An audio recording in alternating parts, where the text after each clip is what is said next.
Namaskar. With Devendra Fadnavis resigning as the Chief Minister a day before the floor test in the Assembly, the peculiar nature of the numbers game in the Maharashtra Assembly once again surfaced.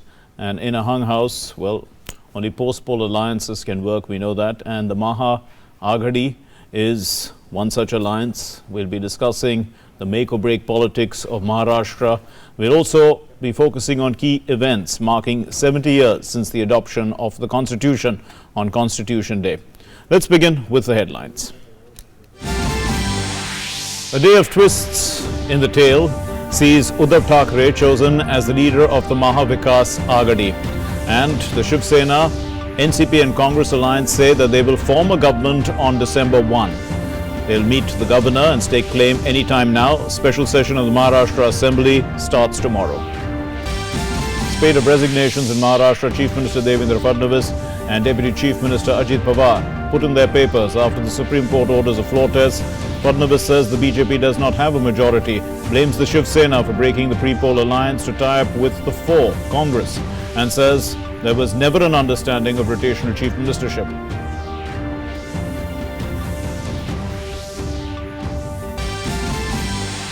Prime Minister says the issue of Ayodhya was left undecided by previous governments to pander to vote bank politics. Says the abrogation of Article 370 has established the Constitution's supremacy. Perpetuating the temporary provision helped separatists and their interests. Points out that earlier governments had been lax on terror.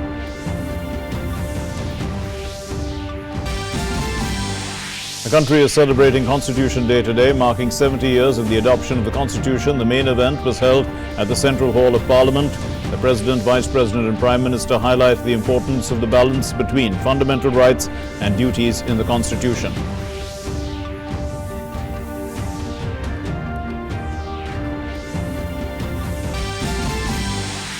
And programs marking Constitution Day held across the country as well. President and Chief Justice and also the Law Minister participate in a program held at the Supreme Court. The External Affairs Minister celebrates Constitution Day with diplomats. Special session of the Legislative Assembly held in many states, and people also read out aloud the preamble of the Constitution.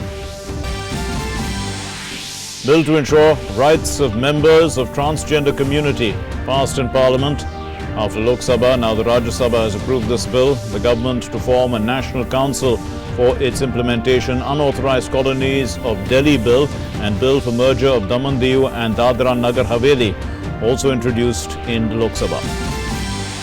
The Sunni Waqf Board not to file a review petition on the Ayodhya verdict in the Supreme Court will decide also on acceptance of 5 acres of land compensation later.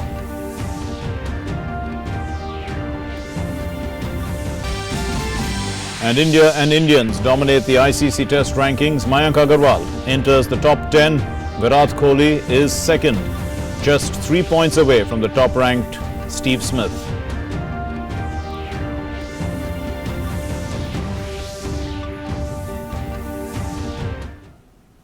Well, the political drama in Maharashtra is at its peak, where in the morning, Chief Minister Devendra Fadnavis and Deputy Chief Minister Ajit Pawar resigned from their respective posts. Meanwhile, Shiv Sena Chief, Uddhav Thackrey, was elected as the leader of the alliance at the Maha Aghadi meeting. And also, apart from the support of Congress, NCP and Shiv Sena, Thackrey also received the support of other small parties. The Shiv Sena chief is likely to take oath on December 1st. Maharashtra Governor Bhagat Singh Koshyari has called a special session of the Legislative Assembly on Wednesday.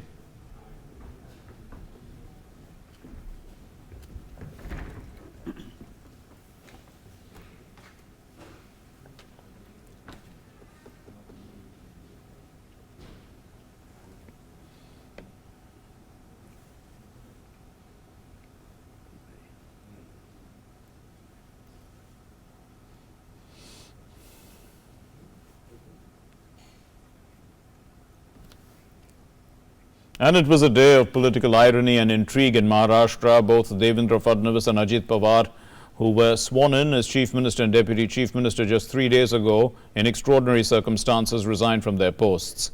President's rule that was in place before that is no longer in place, and the governor has called the assembly into animation.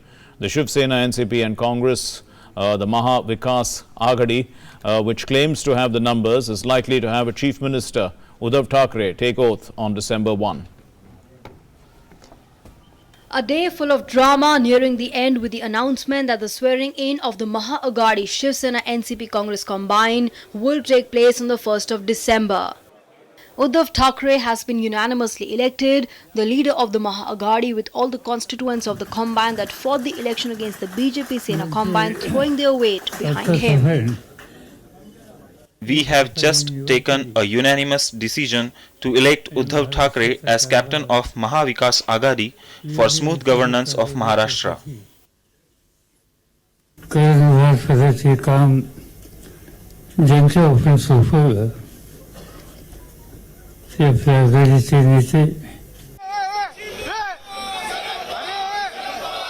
These visuals of jubilant supporters chanting the name of both Ajit Pawar and Sharad Pawar in the same breath, adding to the irony of the situation. The Maha Aghadi combine met at the Trident Hotel at around 7:15 in the evening to decide on the Chief Minister. Till this morning, Ajit Pawar was the Deputy Chief Minister, rubbing shoulders with the BJP. Uddhav Thackeray साहब महाराष्ट्र के मुख्यमंत्री हो गए, supported by nationalist Congress party and भारतीय राष्ट्रीय Congress. Both Maharashtra Chief Minister Devendra Fadnavis and the Deputy Chief Minister Ajit Pawar, who had taken oath on Saturday morning, just 3 days ago resigned from their post soon after the Supreme Court ordered that the state government face a floor test by 5 in the evening on Wednesday. Ajit Pawar first sent his resignation to the Chief Minister, after which Fadnavis called a press conference and announced his own resignation. जब माननीय सर्वोच्च न्यायालय के आदेश से floor test करनी है, ऐसे समय आज श्री अजीत दादा पवार इन्होंने मुझसे मिलकर कहा कि वे इस सरकार में बने नहीं रह सकते और उन्होंने हमको इस्तीफा दिया, तो उनके इस्तीफा देने से अब बहुमत के लिए जितने विधायक चाहिए उतने भारतीय जनता पार्टी के पास नहीं है, और इसलिए भारतीय जनता पार्टी ने यह निर्णय लिया कि हम सरकार नहीं बनाएंगे, हम इस्तीफा देंगे. Shortly after his press conference, Fadnavis went to Raj Bhavan accompanied by the senior BJP leaders from the state and submitted his resignation to the governor, Bhagat Singh Koshyari. The governor accepted his resignation and asked Fadnavis to continue in office till further arrangements were made. Fadnavis turned his ire on the former ally Shiv Sena, blaming the pre-poll ally for the breakdown of their alliance. He reiterated that there was never a promise of a rotational chief ministership. हमारे ऊपर horse trading का आरोप जो लगाते हैं, उन्होंने तो सत्ता के लिए पूरा का पूरा अस्तबल खरीद लिया और सत्ता के पीछे सारी चीजें उन्होंने गौण कर दी, और इसलिए मुझे ऐसा लगता है कि आज ये तीन पार्टियां एकत्रित आकर सरकार बनाने का जो विचार कर रही है, मुझे ऐसा लगता है ये सरकार अपने बोझ तले दबेगी, क्योंकि ये तीन पहियों की ऐसी गाड़ी है जिसका कोई भी पहिया एक दिशा में नहीं चल सकता. तीनों पहिए तीन दिशाओं में चलेंगे और महाराष्ट्र जैसा अगड़ा राज्य, इसकी क्या परिस्थिति होगी इसके बारे में मैं कह नहीं सकता. A matter of surprise at the ease with which the NCP has welcomed back the prodigal Ajit Pawar. Even the Shiv Sena joined the NCP in asserting that he had made a mistake and had returned to the Maha Vikas Aghadi. The Congress party asked the governor to invite the Maha Vikas Aghadi to form the government at the earliest. Ajit Pawar ji अपनी गलती सुधारे, हम बार बार कहते आ रहे हैं. उन्होंने इस्तीफा दिया, हम उससे आनंदित हैं, खुश हैं. पार्टी उनको स्वीकार करेगी. और निश्चित रूप से सुबह का भूला अगर शाम को घर लौट आए, उसे भूला नहीं कहा जाता. अजित दादांशी आमचा संपर्क झालेला आहे, संवाद झालेला आहे. अजित दादा ने इस्तीफा दिया है. अजित दादा हमारे साथ है. राज्य की अस्थिरता तुरंत समाप्त की जाए और दूसरे मुख्यमंत्री को, जिसका हमने क्लेम कल रखा है, शपथ दिलाई जाए ताकि वो आगे की कार्रवाई कर सके. Earlier, the governor had appointed the BJP leader Kalidas Kolambakar as the pro tem speaker and administered him the oath of office. The governor also called the Legislative Assembly into session from Wednesday morning. The action began at 10:30 in the morning at the Supreme Court. It ordered Devendra Fadnavis to prove his majority in the House on Wednesday. A bench of Justices N.V. Ramana, Justice Ashok Bhushan and Justice Sanjeev Khanna passed an interim order on a joint petition of the Shiv Sena, NCP and the Congress. The court noted that the judiciary does not enter into the domain of the legislature except as a last resort, and this was one such instance. The jury, however, is still out on whether Maharashtra will have a stable polity. With Ajay Vikram and Shama Mishra from Mumbai, Newsnight Desk, DD India. Well, so let's take a look at the timeline of this Maha Game, as it's being called, in Maharashtra. What started just a few days ago, in fact, on November 22, at 7:50 p.m., Sharad Pawar had announced the unanimity over the leadership of Uddhav Thackrey as the leader of some sort of an alliance that was emerging and was likely to be formed. On November 22, the Shiv Sena, the NCP and Congress, they took a final decision on the chief ministership and to be announced on the 23rd of November. That's what the date they were going to announce it. But last minute talks between Fadnavis and Ajit Pawar continued late into the night, and most of the media seemed to have missed that. But on November 23rd at 5:30 a.m., Devendra Fadnavis and Ajit Pawar arrived at the Raj Bhavan. That was an important day, and at 5:47 a.m. President's rule was revoked in the state.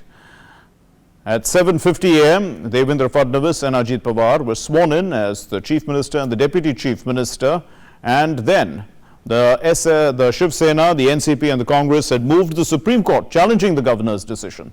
All this happened on the same day. Well, the Supreme Court heard the plea on the 24th, asked for further documentation to be provided, and the governor's letter was one of them, revoking president's rule, and all that, the issue of the notice to the center, and they issued notices to the center as well as to others in this, other parties. And then on the 25th, the hearing concluded in the Supreme Court. So the court was seized of the matter, and on the 25th concluded, and then they reserved their verdict, which was till today. And then today, which is the 26th, they did deliver their verdict. But on the 25th also, the Shiv Sena, the NCP and the Congress had a show of strength. This is in Maharashtra. They displayed 162 MLAs taking a pledge of allegiance. Happened in Mumbai. And on November 26 at 10:30 a.m., the Supreme Court ordered a floor test, and the floor test was to be conducted by 5 p.m. on Wednesday, which is tomorrow. Now, at 2:30 p.m., Ajit Pawar resigned as the Deputy Chief Minister. That happened today. 2:30 p.m. he resigned. And then, who did he resign to? Of course, he had to resign to the Chief Minister, who was Devendra Fadnavis. Devendra Fadnavis held a press conference at 3:30 p.m. and confirmed that Ajit Pawar had indeed resigned. And then he himself said that he did not have the numbers. The BJP did not have the numbers. And then he said that he did not believe in horse trading, and he would offer his resignation. He submitted his resignation to the governor soon after that press conference, a little later in the evening today at 4:10 p.m. So that is the situation as things stand today, and we will discuss, and we will be discussing all this with our guests in the studio. But let's listen to, this is a developing story, so let's listen to Nawab Malik of the NCP on the latest developments. हम लोगों ने तय किया है कि राज्यपाल महोदय ने हमें निमंत्रित किया, तो 1 तारीख के रोज महाराष्ट्र विकास आघाड़ी के माध्यम से जो सरकार बनेगी, उसका शपथ ग्रहण का कार्यक्रम शिवाजी पार्क में होगा शाम 5 बजे, और मंत्रिमंडल का वहां पे शपथ ग्रहण समारोह होगा। कल जिस तरह से विधानसभा सुप्रीम कोर्ट के आदेश के अनुसार प्रोटेम स्पीकर की नियुक्ति की जाए, ये कहा गया था, राज्यपाल महोदय ने उनकी नियुक्ति कर दी है। सुबह 8 बजे से विधानसभा का सत्र शुरू होगा। हमारे सारे विधायक 8 बजे वहां पहुंचेंगे, विधायक का शपथ ग्रहण करेंगे, और जो भी कार्यक्रम बनेगा वो कार्यक्रम के तहत विधानसभा चलेगी। And so let's bring up our InFocus discussion today. and this is what is in focus tonight. Well, the make or break politics of Maharashtra, a pretty large canvas we're discussing, the make or break politics of Maharashtra. And to discuss this, we have with us Ashok Tandon, a senior journalist and well-known political commentator, and Chaksu Roy, also a political analyst. Thank you very much, gentlemen, for being with us. We'll start with you, Mr. Tandon. Looking at how things unfolded in Maharashtra, what would you think about the role of Ajit Pawar? He was welcomed back into the fold, almost like a prodigal, and after that one began to wonder whether, this was all planned. No, first of all, let me say that when there is a fractured verdict, then there are problems in the smooth functioning of parliamentary democracy. True. And that what we witnessed for quite some time in the last couple of decades. And then the recent phenomena which we have been witnessing in various states was that people started returning and giving absolute majority to either this party or that party, and which was again welcomed in the sense that even when we saw in Uttar Pradesh one time a majority to Mayawati, and we thought that now the parliamentary democracy system is back on the rail with absolute majority in favor of a particular party or alliance. Right. So even in Maharashtra this time, the people's verdict was in favor of an alliance, a pre-poll alliance, and therefore we can't blame the people that they returned a fractured verdict in Maharashtra. So people of Maharashtra cannot be blamed for that. The only problem arose when the pre-poll alliance of Shiv Sena and BJP, which got absolute majority, had some problems on the chief ministership, and that's what the beginning of the trouble started in Maharashtra politics. And then what you have already shown on the screen, this is the background. Now coming back to your point about the role of Ajit Pawar. Now, in fact, there were indications for the last couple of days what exactly Ajit Pawar was thinking. If I am not wrong, there was a meeting of the NCP in Pune where Ajit Pawar openly suggested that instead of going with Shiv Sena and Congress, let's support the BJP and then provide stability to Maharashtra. Okay. And nobody raised any voice against that comment made by Ajit Pawar in the Pune meeting. Okay. Then when the meeting of the Congress and the NCP leaders was held in Delhi, Ajit Pawar was missing. Yes. So apparently something was wrong within the NCP from the beginning of this drama. Now suddenly Ajit Pawar on his own goes and meets Devendra Fadnavis. Now if I remember, when a person is elected as leader of the legislature party of any party, a letter is given to the governor, which Devendra Fadnavis also did. But in the case of Ajit Pawar, his letter of being elected as leader of the NCP legislature party carried signatures of 54 MLAs. That's now, this, according to me, is not mandatory. But here there were signatures of 54 MLAs. So showing that it was a unanimous decision to make him the leader of their party, NCP legislature party, which was signed by 54 MLAs. Now, if there was any deal between Devendra Fadnavis and Ajit Pawar, the letter of leadership of the NCP with 54 signature, Ajit Pawar handed over to Devendra Fadnavis. And both of them went and met the governor. Now, to this extent, I don't think either the governor acted wrongly or even Devendra Fadnavis acted wrongly. Because Ajit Pawar, maybe something was going wrong outside. But as far as this letter was concerned, it was an authentic letter with authentic signatures. So I think governor was duty bound to invite them to form the government. Now, what happened between the Ajit Pawar and NCP is still a secret. Today, suddenly, Ajit Pawar meets Sharad Pawar and then agrees to resign. So, therefore, I think the main question mark should be on the conduct of Ajit Pawar, whether he was acting on his own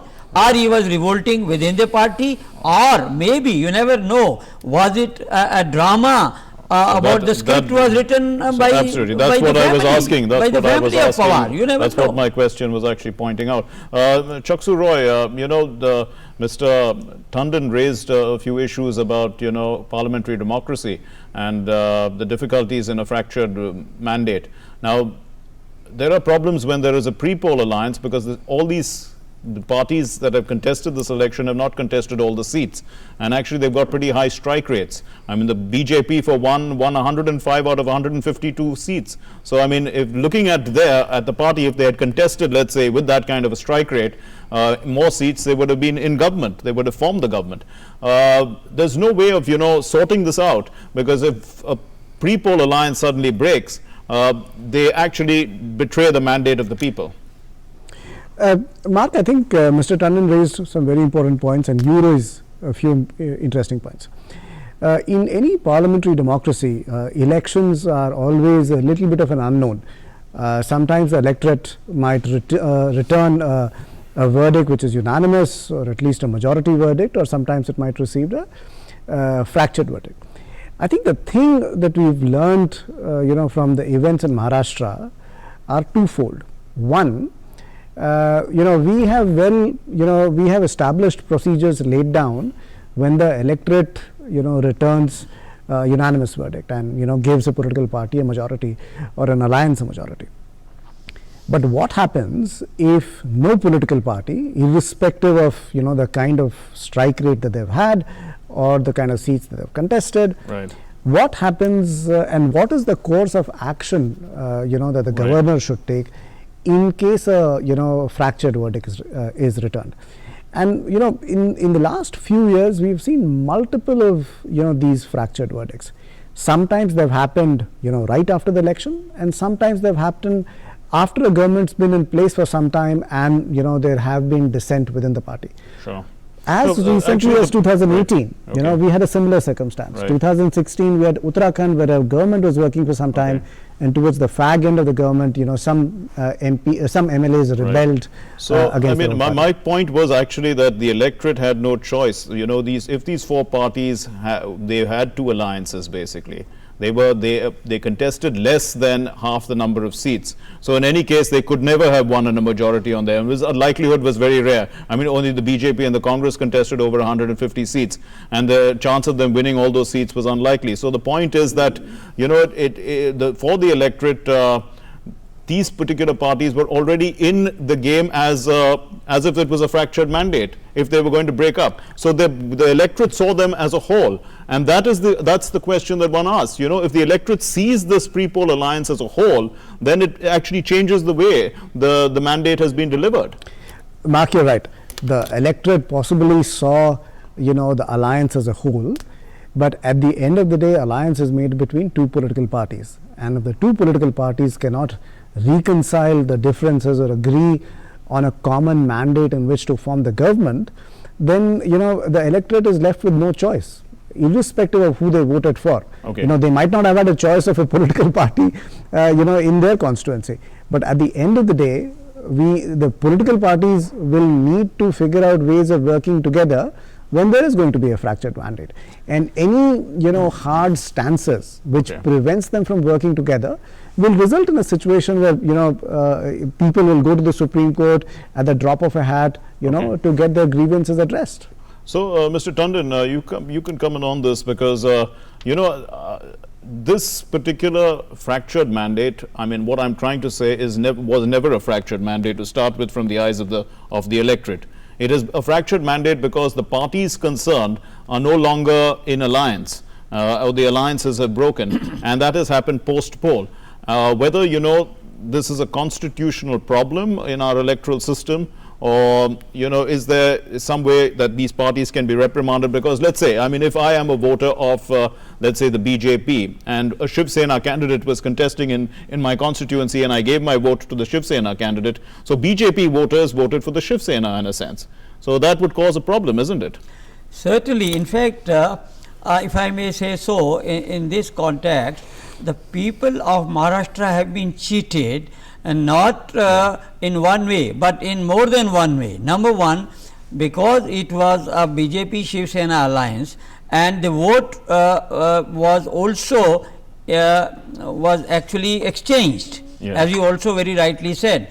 The supporters of Shiv Sena voted for the BJP candidate, where the BJP got the ticket seat, and similarly the BJP voters voted for Shiv Sena, which the seat was allocated to the Shiv Sena. So this way, number one, the people who voted for both Shiv Sena and BJP have been cheated. But on the other hand, the people who are voting for NCP and Congress were voting against Shiv Sena and BJP. That's also so a therefore, point, yes. the people who voted for Shiv Sena or Congress have also been cheated, because now there is an alliance between the rival whom the Congress NCP voters were out to defeat. So I think in every respect, in a democracy, if this happens, I think it undermines people's faith in democratic process, because with all the effort they vote and give verdict to an alliance, pre-poll or otherwise, and then at the end of the day the parties make unholy alliances and form the government just for convenience,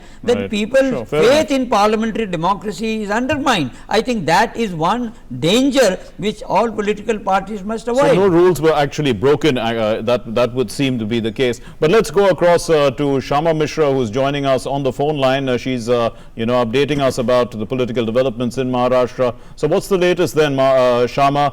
Has the Maha Agadi reached the governor's house? What's the plan?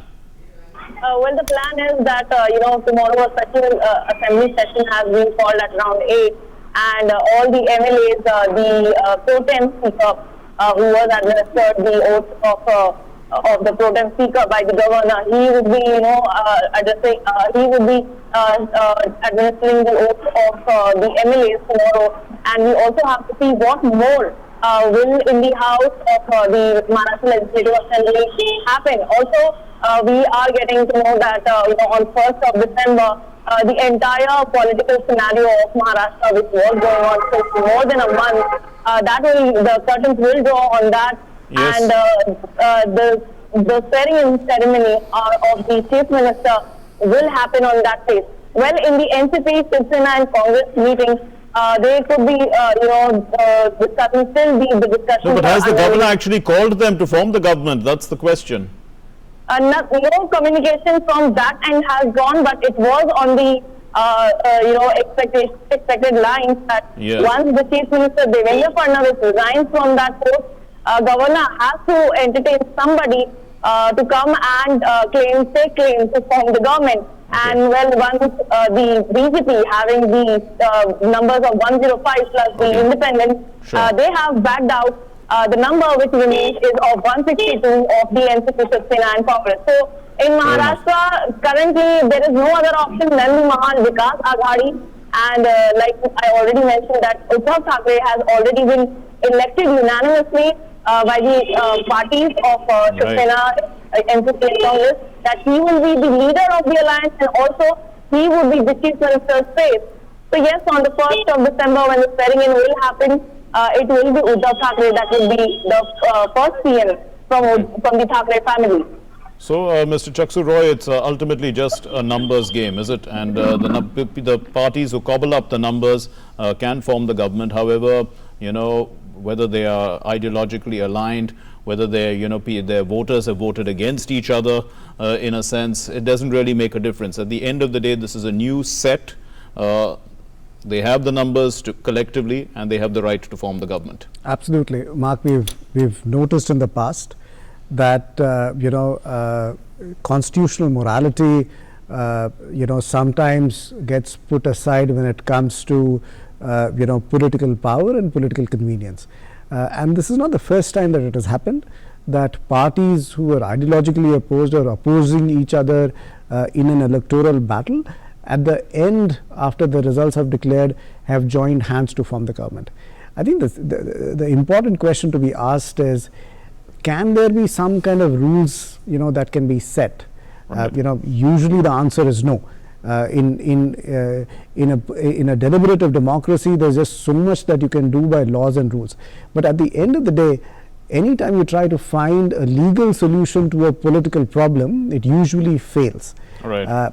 So the key thing here is, how do we respond better as a government, as a governor, as the legislature, when it comes to mandates. We can call them fractured, or we can call them mandates which were unexpected. This is a manufactured mandate, this particular mandate, isn't it? It's manufactured. Well, all mandates are manufactured unless and until a party contests all seats. Of course, the party wins a majority on its own. Then it's a clear majority. Absolutely. Yeah. So, Mr. Tandon, let's try and understand. This has happened in the past. There have been experiments like this, but most of them have failed. And even when parties which were ideologically opposed to one another, who have supported another government from outside, like let's say what happened to the VP Singh government in 1989. So that also brings back memories. These things have always, they don't seem to be on a strong wicket at all, isn't it? Certainly, because Yes. see, we have seen in the past, you mentioned VP Singh government, which was pulled down by the BJP. And the left parties. But there are a number of precedents where Congress extended outside support to a large number of governments, particularly at the center, whether it was Charan Singh's government or whether it was Chandrasekhar's government. So all these governments were pulled down by the Congress because Congress, being an all India national party, cannot compromise on certain issues. So therefore they feel suffocated, and they also feel that carrying on such governments, the ultimate fallout and responsibility will be on Congress party, because they are accountable to the people. Many regional parties are family parties. They are not accountable to people to the extent Congress is. Similarly, BJP also is accountable to the people and to its cadres. So they can also, so therefore in this particular case, there is a huge contradiction between the philosophy and policies and programs of the Congress and the Shiv Sena. Yes. Now it's like Congress party joining hands with the BJP may be a lesser problematic than joining hands with Shiv Sena, which is considered as a stronger version of BJP. So how the Congress party is going to account for this as far as their support base all over the country is concerned, particularly among the minorities. So I think, in fact, voices have already started coming out from Congress about what the party leadership is going to do in Maharashtra. Because tomorrow, I remember a couple of days ago, Shivraj Patil was on record saying, how can we join hands with a party which would say tomorrow all non-Maharashtrian leave Bombay. Similarly, so therefore there are contradictions. So what exactly is their common minimum program, whether it will work effectively, and how soon the contradictions will emerge, and you never know what will happen. But at the moment, they have come together, they have worked out some common minimum program in which we are told a number of contentious issues have been kept out. But how long Shiv Sena can? Say for instance, tomorrow in Parliament there is a Citizens Amendment Bill about which the Shiv Sena is committed to support and Congress is committed to oppose it. So we will see very soon in Parliament whether they stick together on this issue of the Citizenship Amendment Bill. Okay, absolutely. And Mr. Chaksu Roy, looking at these three parties, and the NCP actually was the one that played the dramatic role in this entire drama, in a sense, a sort of a pivotal role to try and bring them to power. Looking at the NCP and let's say the nature of the party, where you're not very sure which way they are going or what decisions, do you think that is the biggest could be the biggest stumbling block for this party? Because as we discussed right in the very first question, Ajit Pawar had already suggested that they could tie up with the BJP right at the start. Of course, that the BJP may not be willing to tie up with them anymore, but the point is that they always had options. Mark, I think political parties by their very nature are organizations which look out for their own benefit. True. So if you look at the alliance which was between the Shiv Sena and the BJP, the reason that alliance became a stumbling block was because both parties could not come to an agreeable stand. The NCP, which at the beginning said that they haven't got the mandate from the people and they would like to sit in the opposition, were also stepped around, and and said that let us see if if the BJP does not form the government, if they can cobble up a coalition together.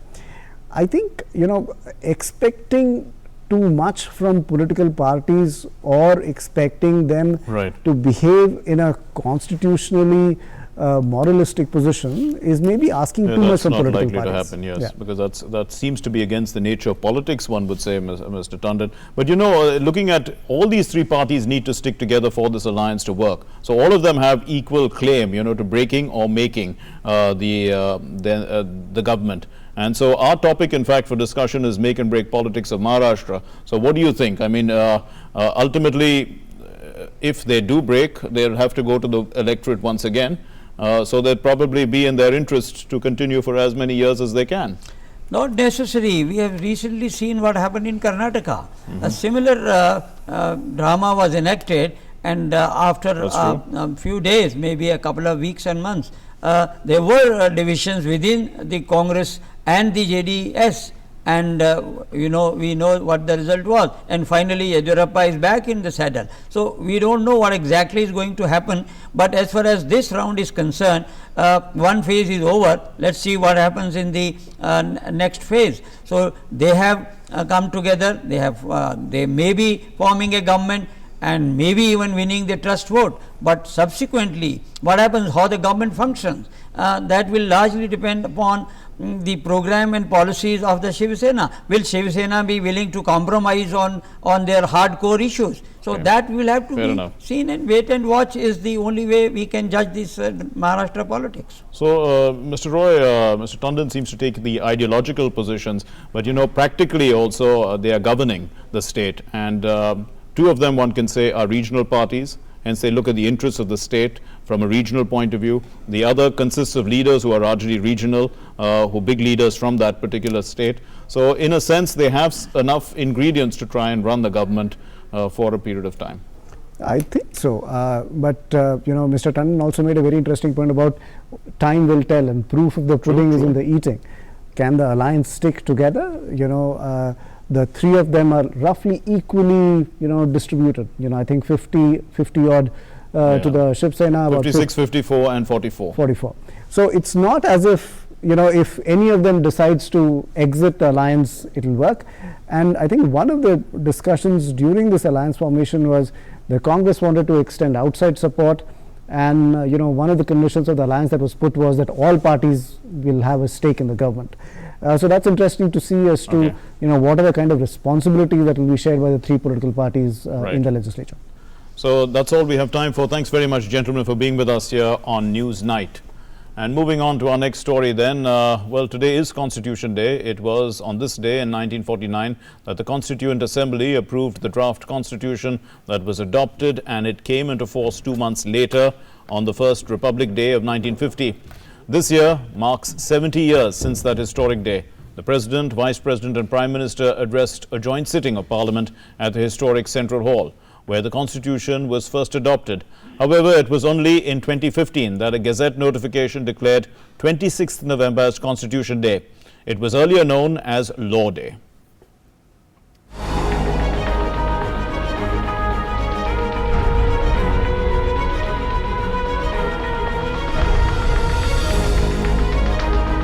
ये जरूर सोचें कि क्या हमारा कार्य संवैधानिक मर्यादा, गरिमा व नैतिकता के अनुरूप है।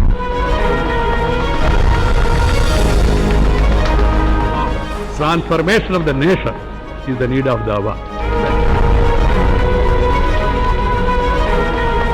नए भारत के लिए भी सिर्फ और सिर्फ संविधान की मर्यादाएं, संविधान की भावना,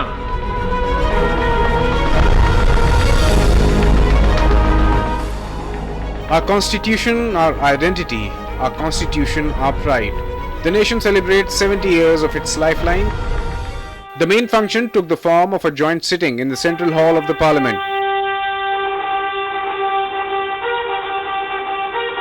President Ramnath Kovind, Vice President M. Venkaiah Naidu, Prime Minister Narendra Modi and Lok Sabha Speaker Om Birla addressed the august gathering. President Kovind said that all issues can be addressed within the ambit of the Constitution. He called on one and all to uphold the dignity and morality of the Constitution.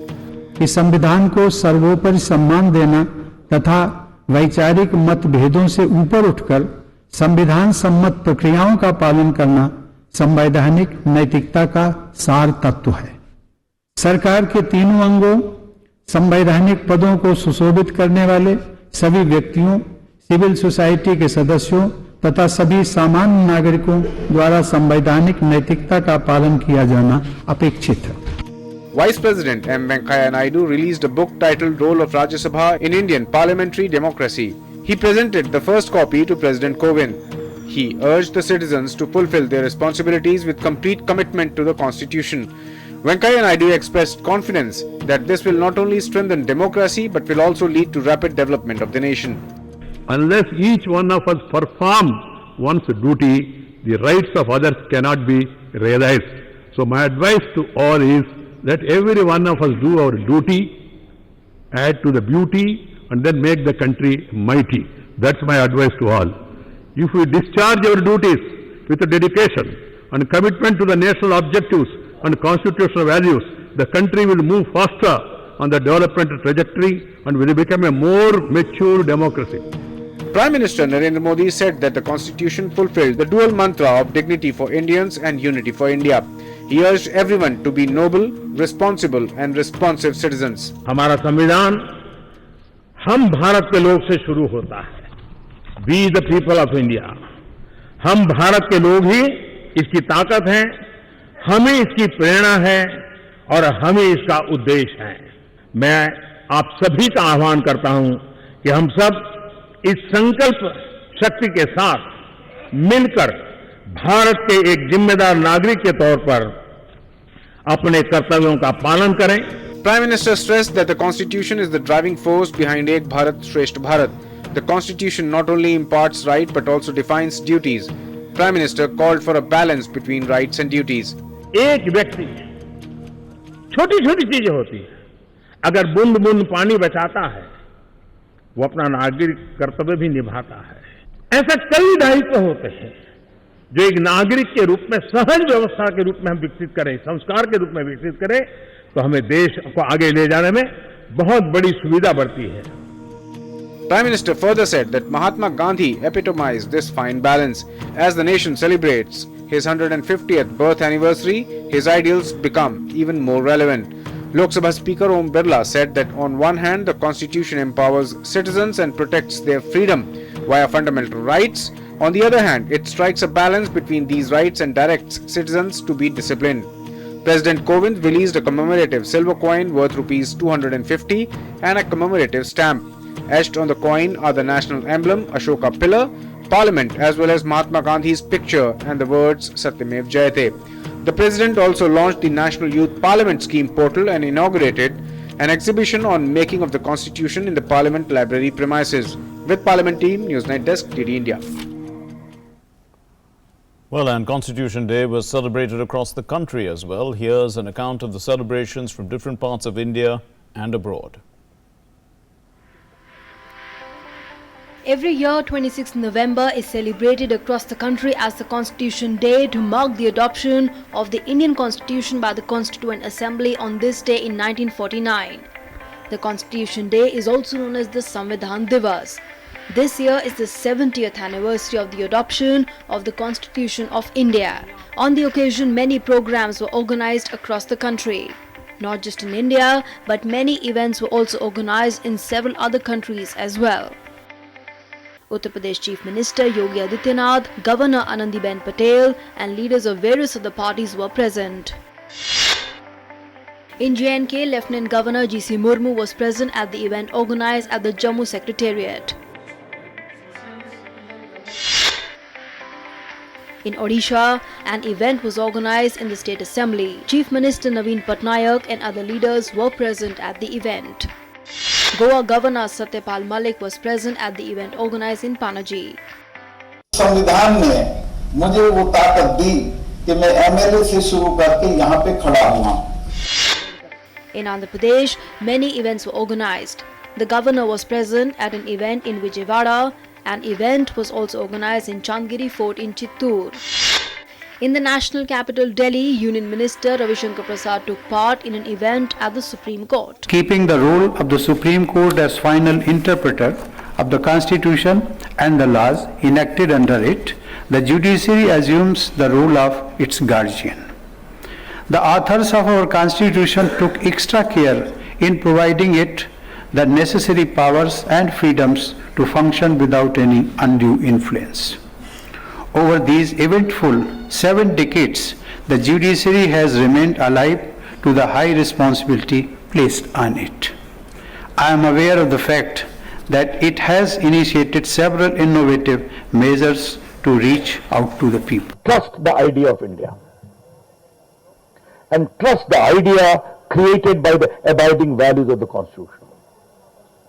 That is the only right way. And trust the authority, might of the judicial system led by the apex court. They have settled many of the dichotomy, ironed out many creases, and left a great imprint. We now have the benefit of modern artificial intelligence tools that will assist in improving the efficiency of our justice system through sophisticated and contextual automation of existing repetitive non-judicial tasks and functions. Intelligence-powered law-focused translation engine, which you might see today, is a marvelous invention.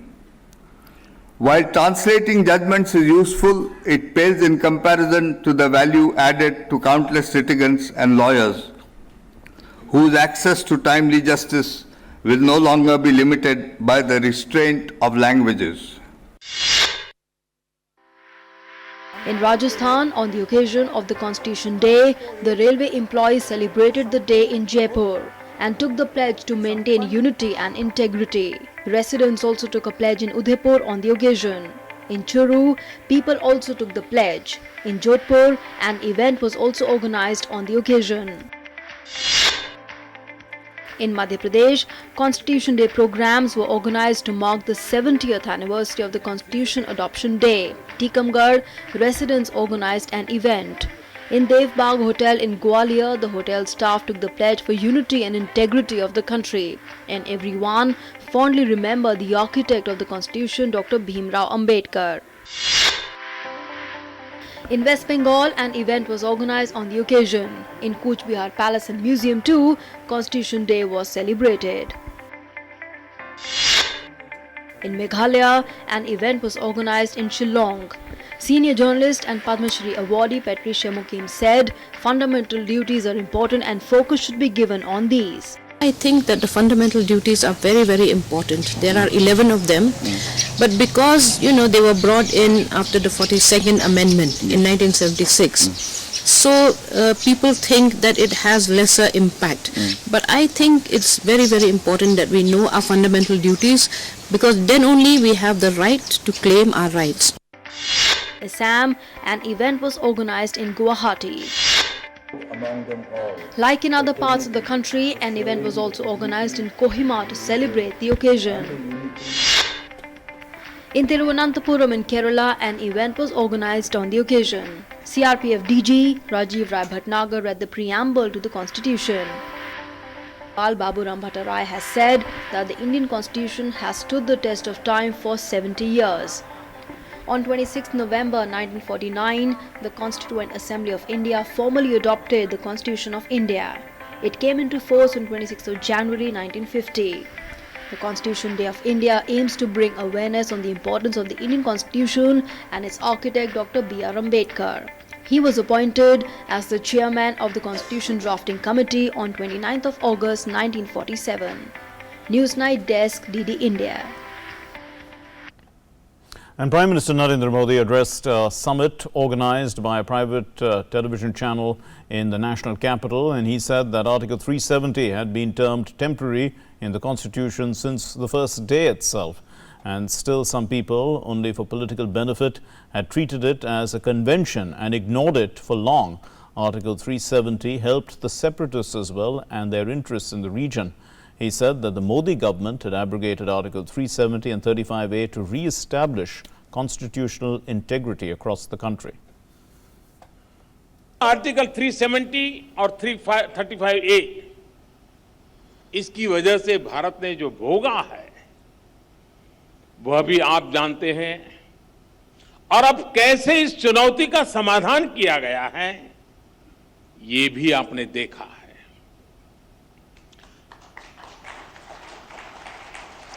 Article 370 को हमारे संविधान में पहले दिन से अस्थायी कहा गया, टेम्पररी कहा गया था, लेकिन फिर भी कुछ लोगों और कुछ परिवारों के राजनीतिक स्वार्थ की वजह से इसे साइकोलॉजिकली स्थायी मान लिया गया था।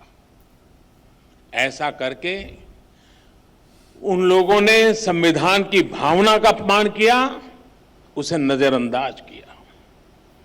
आर्टिकल 370 की वजह से जो अनिश्चितता बनी, उसने वहां अलगाव फैलाने वालों को हौसला हवा दी।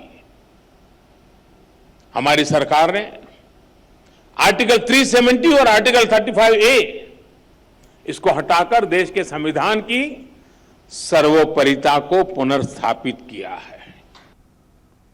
And Prime Minister Narendra Modi said that the issue of Ayodhya Ram Mandir had also been lingering for a long time. The earlier governments had played vote bank politics on this issue. He said that there was no reason why it couldn't have been resolved earlier. पहले जो दल सत्ता में रहे उन्होंने इस संवेदनशील और भावात्मक विषय को सुलझाने के लिए इच्छा शक्ति ही नहीं दिखाई। वो इसमें अपना वोट खोज रहे थे, इसलिए अदालतों में इसे अटकाने के लिए जोर लगाते रहे। कोई कारण नहीं था कि ये विवाद पहले हल न होता, लेकिन कुछ राजनीतिक दलों और संगठनों की स्वार्थ भरी राजनीति ने अयोध्या विवाद को इतने दिन तक खींचा। अगर ऐसे लोगों का बस चला होता तो इस विषय को ये लोग कभी सुलझने ही नहीं देते। And recalling 26/11 as the anniversary of the Mumbai terror attacks, the Prime Minister criticized the earlier governments for not taking stringent action against terrorists and terror attacks. 26/11 Mumbai हमले की बरसी है। हम अच्छी तरह जानते हैं इस हमले के बाद आतंक के सरपरस्तों के साथ कितनी नरमी बरती थी। अब देश आतंक के खिलाफ कैसे कार्रवाई करता है, ये क्या मुझे बताने की जरूरत है क्या?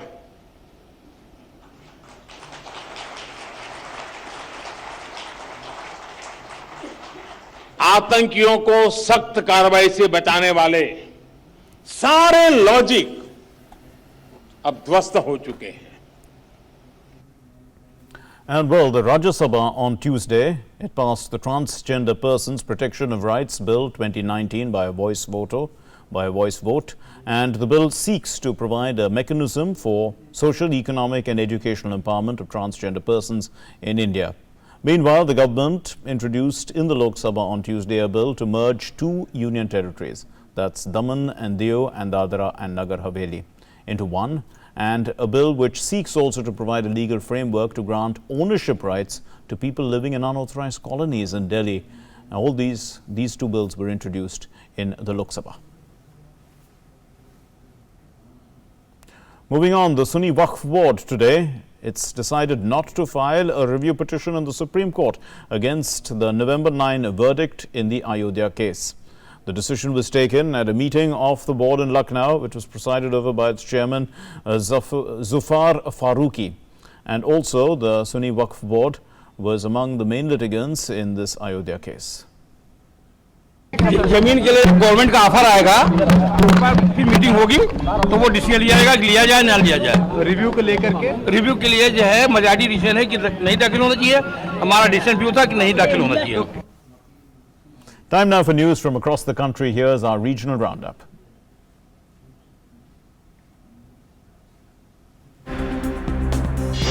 Jharkhand Mukti Morcha released the manifesto for the upcoming assembly elections in Jharkhand. The elections will take place in 5 phases on a total of 81 assembly seats. The Maharashtra Police and Navy Band performed in memory of the policemen and civilians who were martyred in the 2008 Mumbai terror attack. Defence Minister Rajnath Singh, Union Transport Minister Nitin Gadkari attended the event at Gateway of India. Several other dignitaries also participated in the event. The Indian Space Research Organisation has started the countdown for the launch of Earth imaging and mapping satellite Cartosat 3 along with 13 other nanosatellites from the US. It started at 7:28 a.m. at Satish Dhawan Space Center in Sriharikota. Launch is scheduled at 9:28 a.m. on Wednesday. Union Minister for Fisheries, Animal Husbandry and Dairying Giriraj Singh addressed entrepreneurs and milk producer farmers on the occasion of National Milk Day 2019 at Pusa in New Delhi. Addressing the gathering, he thanked PM Modi for protecting the interests of 10 crore farmers by not joining Regional Comprehensive Economic Partnership. The 2-day DEFCOM India 2019 seminar commenced at Manekshaw Center in New Delhi. The theme for the seminar was Communications, a Decisive Catalyst for Jointness.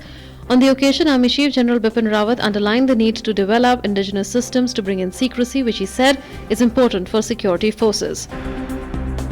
Himachal Pradesh's Rohtang Pass witnessed fresh snowfall. The mountains and roads turned milky white. Vehicular movement was also affected following the snowfall. 2 blasts rocked J&K's Anantnag, killing 2 people and injuring 7, whereas 2 terrorists have been killed in an encounter with security forces in J&K's Shopian so far. CBDT has compulsorily retired yet another 21 Group B officers of the rank of ITO under Fundamental Rule 56J in public interest due to corruption and other charges and CBI traps. And finally, some sports news. Well, Mayank Agarwal has reached the top 10 for the first time in the ICC cricket rankings, while his captain Virat Kohli has closed in the gap with the number 1 ranked test player Steve Smith. These are in the latest ICC rankings for batsman Agarwal. India's opener has reached 700 points, while England all-rounder Ben Stokes is at 704 points at the 9th position, breaking into the top 10 for the first time as well. And well, Agarwal has been in prime form and has scored 243 in the his second double century in Test cricket in the first Test against Bangladesh in Indore. Kohli has 928 points, just 3 points away from the leader Steve Smith. And Kohli, we remember, scored 136 as well in the day-night second Test in Kolkata, and India swept the series 2-0. Meanwhile, the Youth Affairs and Sports Minister Kiren Rijiju has said that the Fit India movement must become a citizens' movement. The Sports Minister highlighted the need to fuel a fitness culture among people. Movement launched by the Prime Minister has to be a people's movement, and the anti-obesity campaign, these are the vital campaign which is very important for your health and for your larger fitness of the body. If we have to make India a strong, prosperous nation, the Indian citizens must be fit. If every Indian has to be fit, we must do some kind of workout, some kind of activities, physical activities. Well, that's all we have for you in Newsnight tonight. Thanks very much for being with us. Namaskar.